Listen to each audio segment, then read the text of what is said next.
LoreWarrior Armour. Heimdall Ground Monitor Tank. Overview. Clan Wolf created this monster of a tank as a line holder, not for long operations without constant resupply. It was originally designed with a standard fusion engine, but was upgraded with an exile model after Khan Phelan-Kell's Wolves captured design specs on the new ATM system and decided to incorporate them in their first variant, a possible explanation of why Configuration A is more popular within the Wolf military. Although designed as an omni-vehicle, the Exile Wolves made a controversial decision to permanently mount two massive weapons.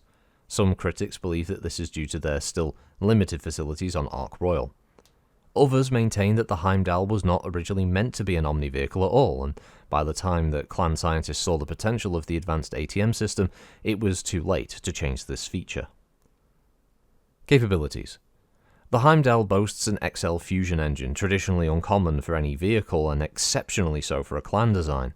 This power plant is what allows for such a heavy weapons loadout on an impressive 22 tons of Royal 7 armour.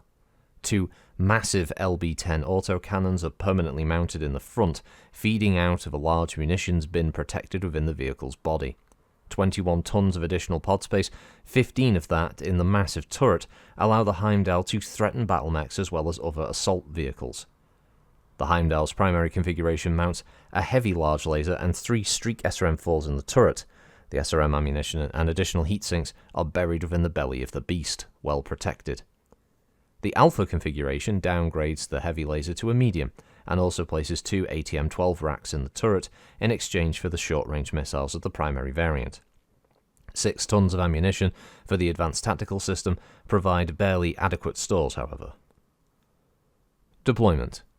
Clan Wolf in Exile is the only clan to currently field the Heimdall, although a few have been captured by Jade Falcon on Militia during the Falcon Offensive of 3064.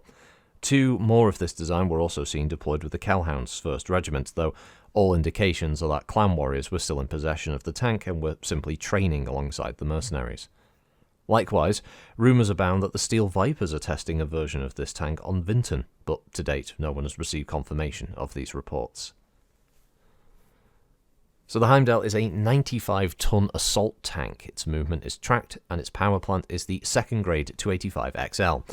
Its cruise speed is 32, and its flank speed is 54 kph. Its armour is the Royal 7 Standard. Its armament is 21 tons of pod space for a maximum of 15 in the turret.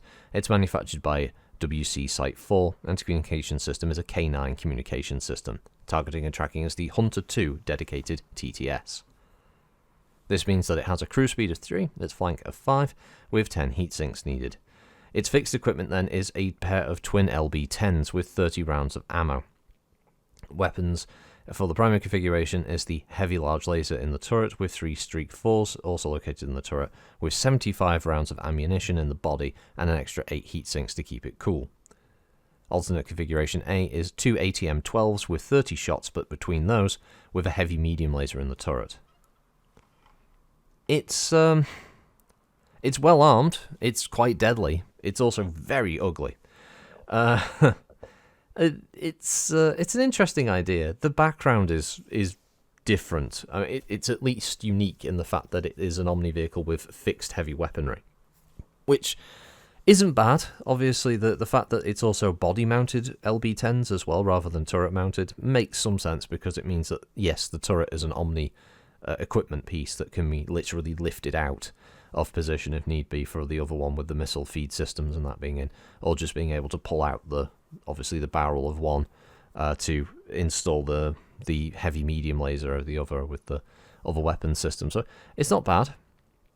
I believe, looking at the artwork, this is the Alpha configuration, I think. Yeah, it looks it, because it's got the missile systems either side with the barrel. So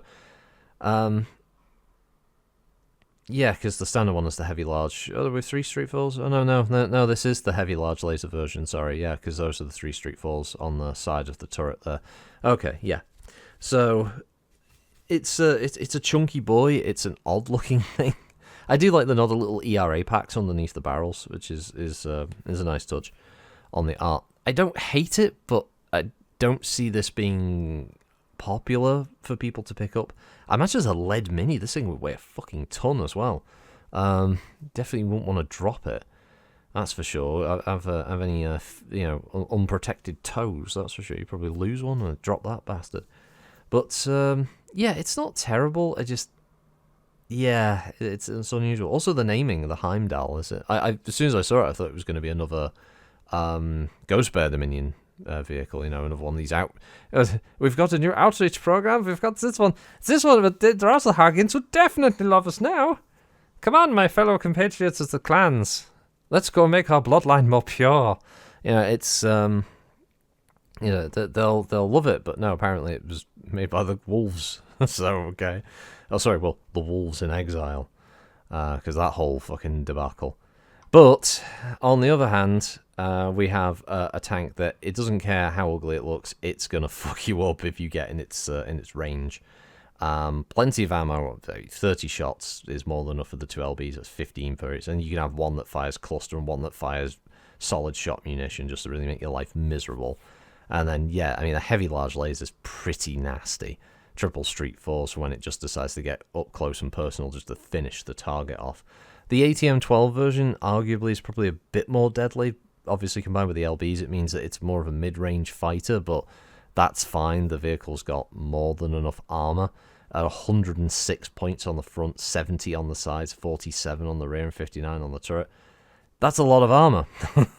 This thing just slowly rolls forward and just fires at targets. That's obviously its entire role on the field. Once one of these things roll out, you know that it's just going to roll toward its target until that target is dead, and that's all it is built for. The rest of its star would probably be supporting it to protect it from any kind of rear attackers or any kind of flanking maneuver, while that thing just focuses down a single mech or a single group of tanks or like lighter vehicles, that kind of thing, and it just murderizes them and moves on to the next.